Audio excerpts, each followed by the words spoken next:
Kitab Kisah Para Rasul. Kata Agripa kepada Paulus, "Engkau diberi kesempatan untuk membela diri." Paulus memberi isyarat dengan tangannya, lalu memberi pembelaannya seperti berikut. Ya Raja Agripa, aku merasa berbahagia karena pada hari ini aku diperkenankan untuk memberi pertanggungan jawab di hadapanmu terhadap segala tuduhan yang diajukan orang-orang Yahudi terhadap diriku. Terutama karena engkau tahu benar-benar adat istiadat dan persoalan orang Yahudi. Sebab itu aku minta kepadamu supaya engkau mendengarkan aku dengan sabar. Semua orang Yahudi mengetahui jalan hidupku sejak masa mudaku. Sebab dari semula aku hidup di tengah-tengah bangsaku di Yerusalem. Sudah lama mereka mengenal aku. Dan sekiranya mereka mau, mereka dapat memberi kesaksian bahwa aku telah hidup sebagai seorang Farisi menurut mazhab yang paling keras dalam agama kita. Dan sekarang aku harus menghadap pengadilan oleh sebab aku mengharapkan kegenapan janji yang diberikan Allah kepada nenek moyang kita dan yang dinantikan oleh kedua belas suku kita, sementara mereka siang malam melakukan ibadahnya dengan tekun. Dan karena pengharapan itulah, ya Raja Agripa, aku dituduh orang-orang Yahudi. Mengapa kamu menganggap mustahil bahwa Allah membangkitkan orang mati? Bagaimanapun juga, aku sendiri pernah menyangka bahwa aku harus keras bertindak menentang nama Yesus dari Nazaret. Hal itu kulakukan juga di Yerusalem.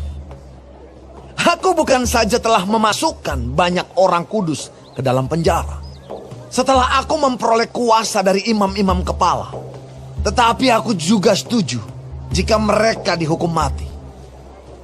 Dalam rumah-rumah ibadat, aku sering menyiksa mereka dan memaksanya untuk menyangkal imannya. Dan dalam amarah yang meluap-luap, aku mengejar mereka bahkan sampai ke kota-kota asing. Dan dalam keadaan demikian, ketika aku dengan kuasa penuh dan tugas dari imam-imam kepala sedang dalam perjalanan ke Damsyik, tiba-tiba, ya Raja Agripa, pada tengah hari bolong, aku melihat di tengah jalan itu cahaya yang lebih terang daripada cahaya matahari turun dari langit meliputi aku dan teman-teman seperjalananku. Kami semua rebah ke tanah dan aku mendengar suatu suara yang mengatakan kepada aku dalam bahasa Ibrani, "Saulus, Saulus, mengapa engkau menganiaya aku? Sukar bagimu menendang kegalah rangsang." Tetapi aku menjawab, "Siapa engkau, Tuhan?" Kata Tuhan, "Akulah Yesus yang kau aniaya itu. Tetapi sekarang, bangunlah dan berdirilah. Aku menampakkan diri kepadamu untuk menetapkan engkau menjadi pelayan dan saksi tentang segala sesuatu yang telah kau lihat daripadaku dan tentang apa yang akan kuperlihatkan kepadamu nanti. Aku akan mengasingkan engkau dari bangsa ini dan dari bangsa-bangsa lain.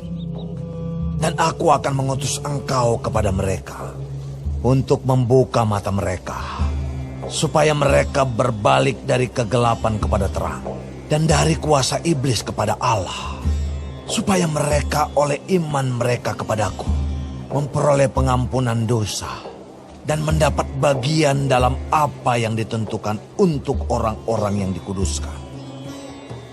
Sebab itu, ya Raja Agripa, kepada penglihatan yang dari sorga itu, tidak pernah aku tidak taat. Tetapi mula-mula, aku memberitakan kepada orang-orang Yahudi di Damsyik, di Yerusalem, dan di seluruh tanah Yudea, dan juga kepada bangsa-bangsa lain, bahwa mereka harus bertobat dan berbalik kepada Allah, serta melakukan pekerjaan-pekerjaan yang sesuai dengan pertobatan itu.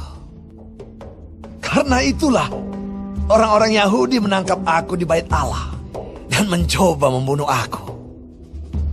Tetapi oleh pertolongan Allah, aku dapat hidup sampai sekarang dan memberi kesaksian kepada orang-orang kecil dan orang-orang besar. Dan apa yang kuberitakan itu tidak lain daripada yang sebelumnya telah diberitahukan oleh para nabi dan juga oleh Musa, yaitu bahwa Mesias harus menderita sengsara, dan bahwa ia adalah yang pertama yang akan bangkit dari antara orang mati, dan bahwa ia akan memberitakan terang kepada bangsa ini dan kepada bangsa-bangsa lain. Sementara Paulus mengemukakan semuanya itu untuk mempertanggungjawabkan pekerjaannya, berkatalah Festus dengan suara keras, "Engkau gila, Paulus. Ilmumu yang banyak itu membuat engkau gila."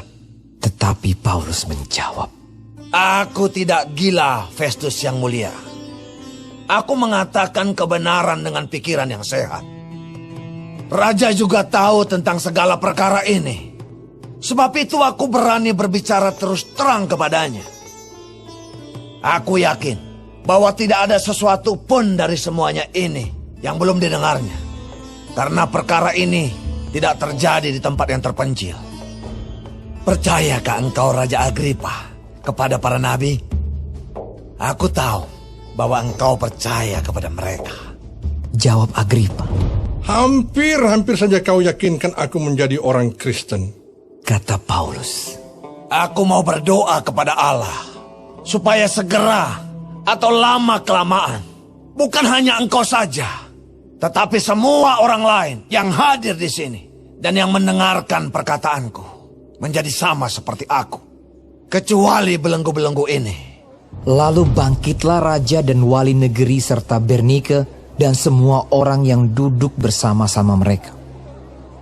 Sementara mereka keluar, mereka berkata seorang kepada yang lain, Orang itu tidak melakukan sesuatu yang setimpal dengan hukuman mati atau hukuman penjara. kata Agripa kepada Festus. Orang itu sebenarnya sudah dapat dibebaskan, sekiranya ia tidak naik banding kepada Kaisar.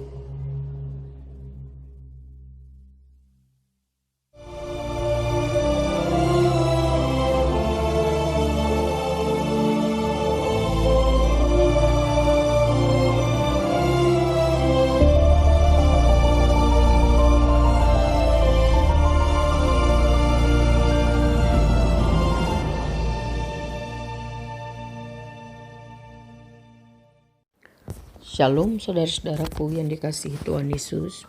Puji Tuhan kalau hari ini kita masih bisa hidup dan dapat belajar firman Tuhan dari Kisah Para Rasul 26.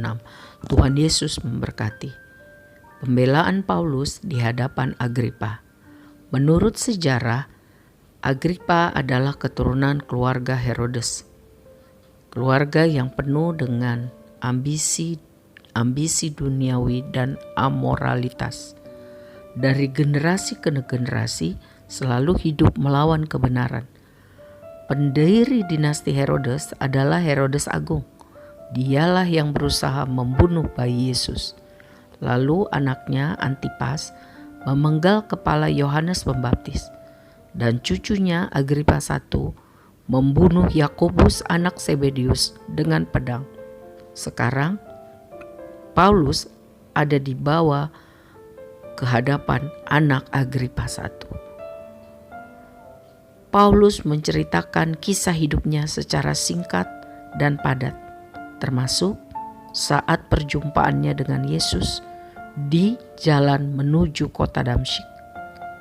Lalu pertobatannya dan panggilannya untuk memberitakan Injil, agar banyak orang boleh berbalik dari kegelapan kepada terang, dari kuasa iblis kepada Yesus Kristus, supaya banyak orang dapat percaya, beriman kepada Tuhan Yesus Kristus, bertobat dan memperoleh pengampunan dosa, dikuduskan sehingga hidup melakukan pekerjaan-pekerjaan yang sesuai dengan pertobatan. Sebab Yesus telah mati di kayu salib dan bangkit. Ialah Tuhan, Juru Selamat, Mesias yang sudah lama dinanti-nantikan oleh orang Yahudi. Hanya di dalam Dia ada pengampunan dosa, pengudusan, sehingga bisa hidup dalam kasih karunia. Hal ini berlaku untuk orang Yahudi dan orang-orang non-Yahudi juga. Ajakan kepada Agripa untuk percaya. Sementara Paulus berbicara, Festus berpendapat bahwa Paulus gila. Tapi Paulus terus meneruskan pembicaraan itu. Ia menggunakan kesempatan pembelaan ini menjadi sarana penginjilan. Paulus mengajak Agripa untuk percaya, tapi Agripa menolak. Paulus tidak kecewa.